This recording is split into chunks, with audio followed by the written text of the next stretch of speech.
Patty, thank you so much for joining me today.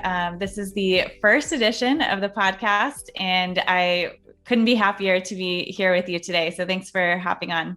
Oh, thanks for having me. You're one of my favorite girls in the industry. Oh my gosh, I you love too. watching you grow in the industry as an influencer. So super happy to be able to be here with you today, virtually. Yes, yeah. Well, I know so many of us look up to you, and you've done so many incredible things with your career.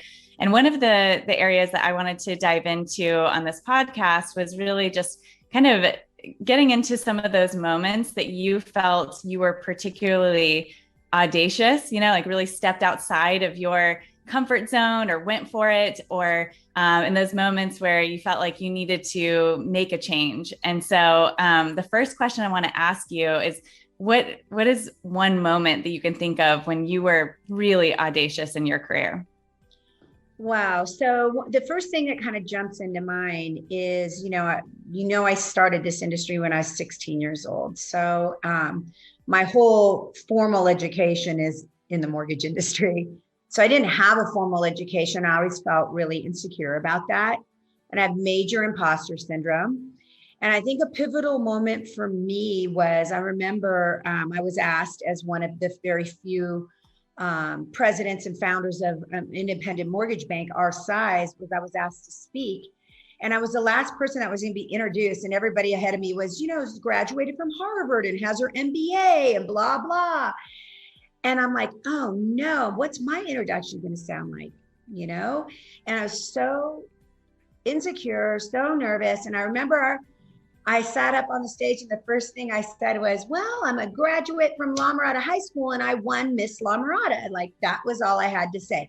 And so I think it was that moment for me was because I think that a lot of people, and especially minorities, which I work in, a huge minority space, we have this roadmap or this ideology that we're supposed to be something, right? And everybody, we all have our different paths and we all learn it a different way and we're all smart in different ways. And so I think that moment for me, and a lot of people think that I've been publicly speaking my whole life, was really the first time I spoke on a panel. So I took that and I started studying about how to talk from the heart and how to be authentic. And because that's what I was. I'm an authentic business leader. I'm very smart.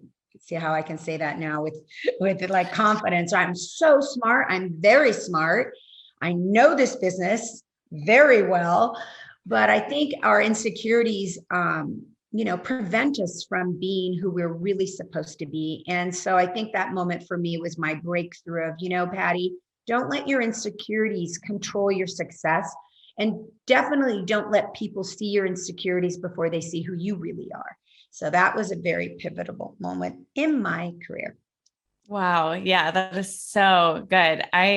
Been the story of my life. I feel like I'm constantly struggling with that imposter syndrome. And I couldn't possibly imagine that I would be speaking from a certain stage or be, when I was thinking about selling the company, it was not in my mind. Someone else said, have you thought about selling the company? And I was like, oh no, no one would ever want to buy the company, but there are things like that constantly that I think are so difficult to overcome. And, but they are very transformative when you do. It takes you to a new level in your vision, not only of in your career, but also in your sense of self. And I think the more that we see women or hear women talk about those stories, I think it empowers us to be able to think about how we can overcome that kind of imposter syndrome or be more audacious. So that's a great story. So another question for you is, if you could describe a moment in your career when you decided to do things differently, like whether it's a pivot in your career or just a shift in management styles, what's the time that you decided to do something different? Well, our business had been, taking off, and we're primarily a call center, and I don't know if a lot of people know that. And I knew, just have been in this business so long, that if we were going to have longevity, we really needed to tap into the purchase business. And so that's when we came up with the idea to open our distributed retail, which now we run one of the largest distributed retail platforms in the country. So I think my leadership style is very different. It's very woman-like. I run the company with 100% care above anything else. Like, I care about you. I care about how you feel. I care about your voice. And I think that's a change of how most people are taught to run a business, right? Business leaders are supposed to be hard. They're supposed to come down on you and drive you to success. They're supposed to be, a little bit flashy and show you their success. I am completely opposite.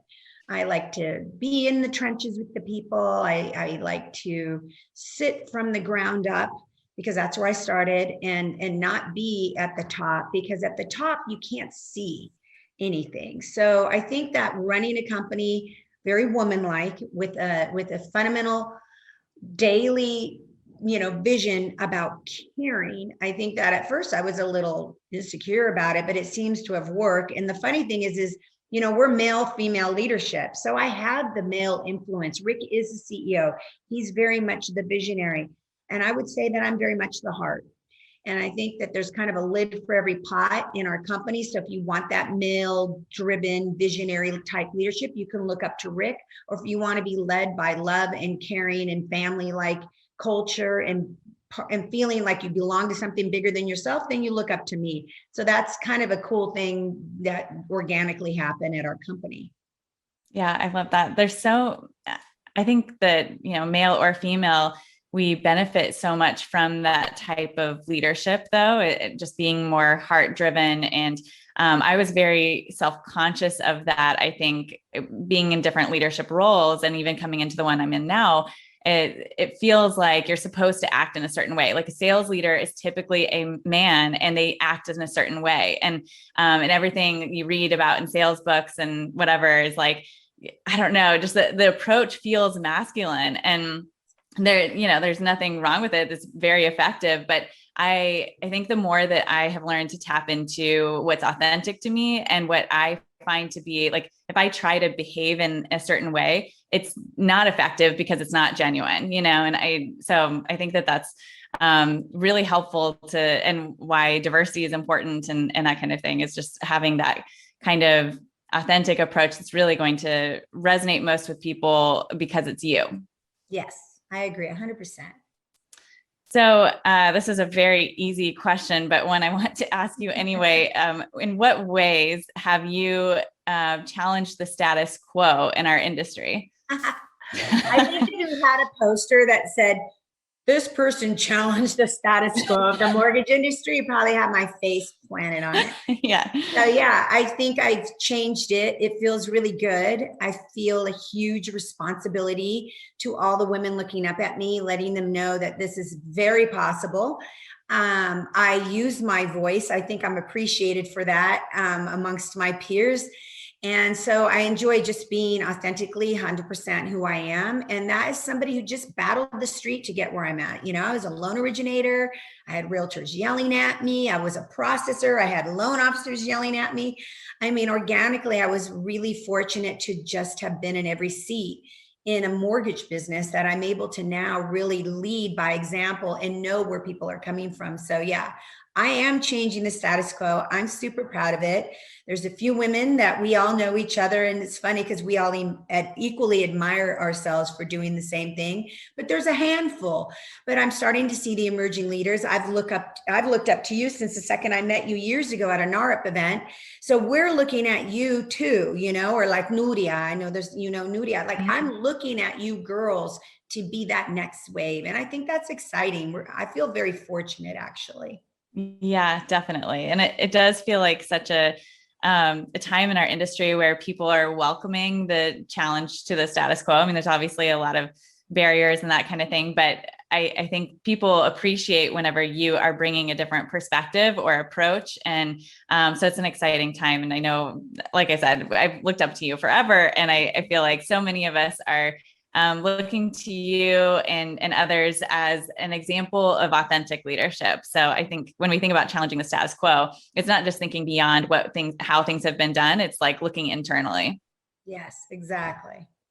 So speaking of, my last question for you is, in what ways have you challenged the status quo in yourself? Like, is there anything you could speak to in terms of your mindset or just internal dialogue that you have challenged? And I know you spoke to that a little bit earlier in terms of just kind of the like getting over some of the imposter syndrome and that kind of thing. But are there other areas that you've shifted your mindset in order to be the leader you are today? It's just an ever evolving talk with yourself, right? You should be yourself's very best friend. You should be the one cheering yourself up when days are really hard, because in our business, really hard. And so I found that my personal cheerleader was me. And, the only great thing about getting old is that you become much more secure of who you are and who you're supposed to be. And so, I feel a lot of gratitude. I feel very honored. Sometimes I feel better lucky than good. But I think is that I'm settled in who I am, and I feel very comfortable around people that I used to be super intimidated about around. Now I feel like, I give the kudos to men really in our industry as well for really embracing the fact that we're using our voices. And so I feel comfortable where I'm at right now in my life, and I'm just excited and not angry ever. And that's kind of a good thing, right? So yeah, our business is hard. Anybody who's an independent mortgage banker knows, listen, there's no ladder in mortgage lending. It's a freaking roller coaster with all kinds of tips and turbies and rounds and ups and downs. And so, yeah, it's when I found that I was my personal very own best friend. I love that. I feel like life is a roller coaster, and it is just that's so like cliche to say, but it just, you have to constantly be focused on your mindset. And I know that that's been really important to me. You mentioned that you were one of a handful of female executives, really. I mean, that is growing, like we talked about, but do you ever feel like you are, because you've challenged the status quo and you stand out a little bit, does that create a sense of pressure on you, or are you kind of able to, how do you manage that, I guess? Yeah. So like I said, just in my last comment, it's the men in our industry has really embraced me. And yeah, I talk to the women that seek advice from me, because no matter what, sometimes we feel intimidated. And listen, there's bad in everything, right?